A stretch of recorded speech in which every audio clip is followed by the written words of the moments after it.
सही जगह खर्च करो।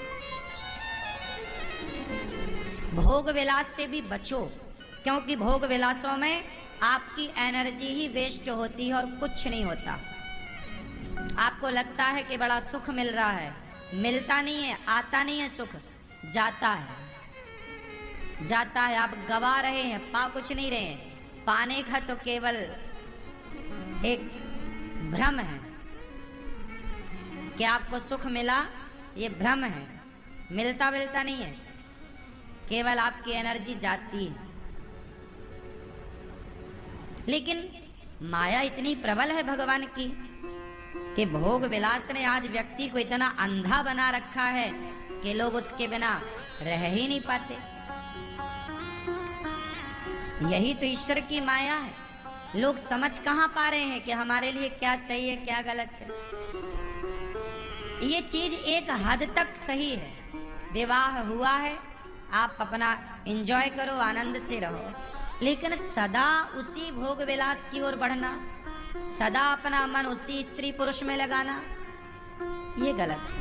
अब मन लगा है ना, अब हटाओ, हटाओ मन को। वो कछुआ होता है ना, कछुआ समय अनुकूल देखता है तो पांव बाहर कर लेता है, हाथ बाहर कर लेता है और मुंह बाहर कर लेता है, चलता है ऐसे ऐसे। और जब वो देखता है कि कुछ गड़बड़ है तो सारा चीज से कोड़ लेता है, हाँ या ना, अंदर की तरफ कर लेता ना। आप जानते हैं ना कछुए को, वो अंदर कर लेता है ना। क्या होता है, जब उसके हाथ पांव मुंह बाहर था वो बहिर्मुखी था, जब उसका अंदर हुआ हाथ पांव तो वो अंतर्मुखी हो गया। आप बहिर्मुखी बनो, पर कुछ टाइम के लिए। सदा बहिर्मुखी मत रहना, नुकसान हो जाएगा आपका। अंतर्मुखी बनो। क्या बनो? जोर से, अंतर्मुखी। अब ना बेटा ऐसा है कि थोड़ा समेटो अपनी इच्छाओं को। उम्र हो रही है, कब तक और कितना, कब संतुष्टि मिलेगी तुम्हें? आज तक कोई संतुष्ट, रावण संतुष्ट हुआ क्या? हुआ होता तो सीता मां को काहे चुराता? सोने की लंका में रहने वाला रावण, रावण की पत्नी मंदोदरी तो है, लेकिन मंदोदरी के अतिरिक्त हजारों पत्नियां हैं रावण की। किसी को भी उठा लाता है, किसी के भी साथ दुराचार करता है। उसने करोड़ों बार भोग विलास का काम किया होगा, लेकिन इतना करोड़ों बार वो सुख लेने के बाद भी क्या उस रावण का पेट भरा? भर गया होता तो सीता मां को काहे चुराता? तो जब पेट भरता ही नहीं है तो पेट भरने के पीछे भाग काहे रहे हो?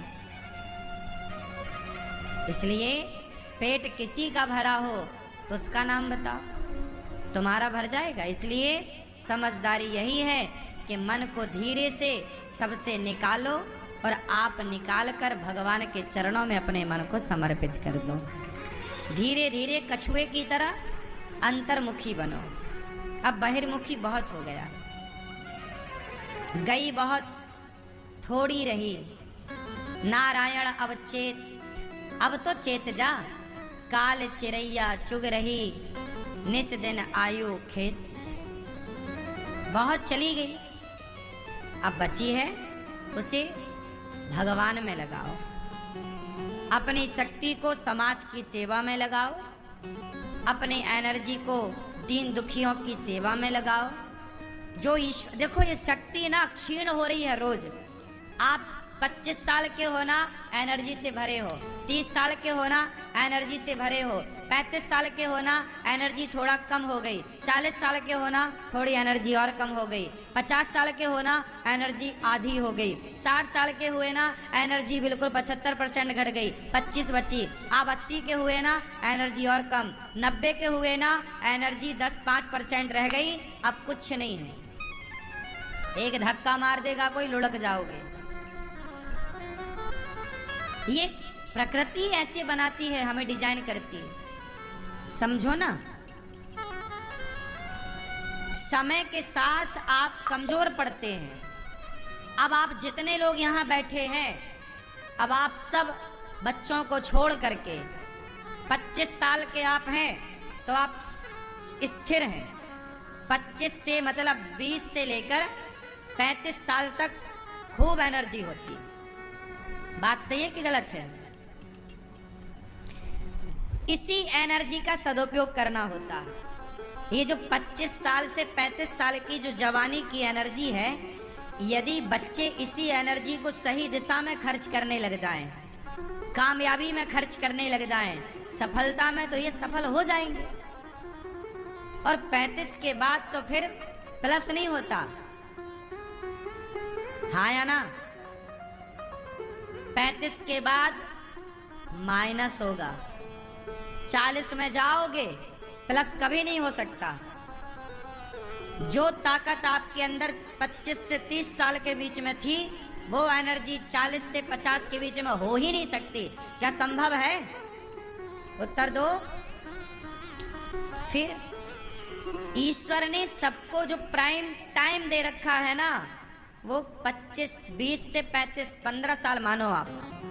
क्यों जी? यही है आपका जीवन, 15 साल का। उसके बाद 20 साल के पहले तो बच्चा बच्चा होता है और 35 साल के बाद हाँफने लग जाता है। तो ये 25 साल हैं आपके जीवन के, यही बिंदास ये जीवन है। इसके बाद तो फिर भार है। मैंने अपने 20 साल की आयु से लेकर अभी 33 साल का हूँ, मैंने अपना सारा जो एनर्जी है, जो शक्ति है, वो सारी शक्ति समाज की सेवा में लगा दी। मेरी एनर्जी कहाँ लग रही है? मैंने अपनी शक्ति कहाँ खर्च की? सेवा में। और मेरी उम्र के बच्चे अपनी ताकत, अपनी शक्ति, अपनी एनर्जी कहाँ खर्च कर रहे हैं? क्लबों में जा करके, पराई स्त्री पराई पुरुष के चक्कर में पड़ के वो एनर्जी सेवा में लगे। देखो, मैंने अपने समय का, जो एक व्यक्ति की सही उम्र होती है, उस सही उम्र का सही जो कार्य होता है, मैंने अपने सही उम्र में सही कार्य जो करने हैं, वो सही उम्र में सही कार्यों का निर्णय लेकर उस सही कार्यों को सही वक्त पर करके दिखाया।